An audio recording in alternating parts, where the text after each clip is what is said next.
you disciple, if you disciple them well, you reach them well, you evangelize well, and they get the gospel, more than likely they're going to leave you right there in the hood. Do I have to live in the hood if I want to make an impact in the hood?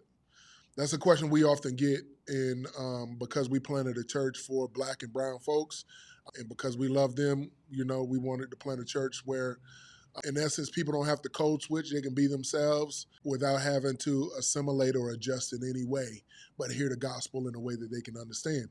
And the assumption is, man, you gotta move to the hood. You gotta move to the worst neighborhood in the city.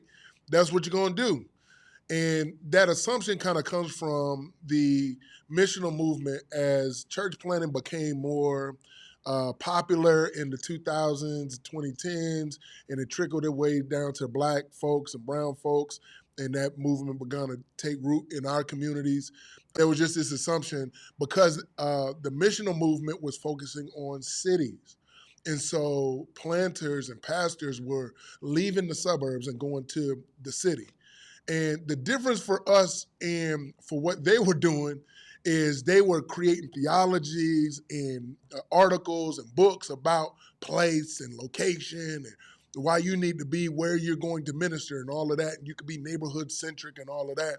So if you wanted to reach Black and brown folks, that obviously meant you needed to go to the trap where everybody else was.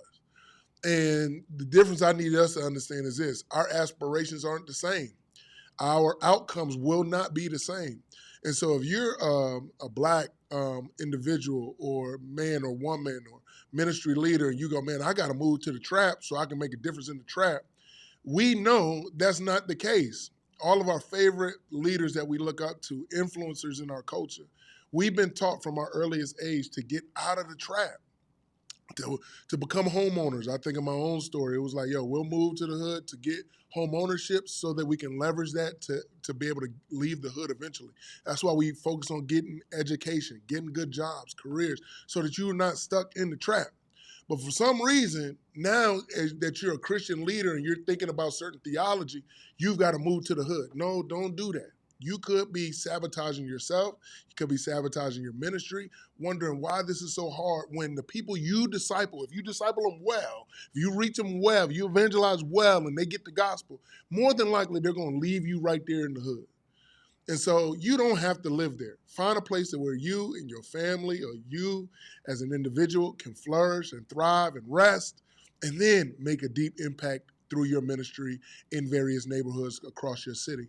But you don't have to feel compelled that you've got to sacrifice your life, your ambitions, your comfort, just your life for the sake of living in a certain location. Because the ones that are teaching you that are not going to live in the neighborhoods that you're talking about going to, right?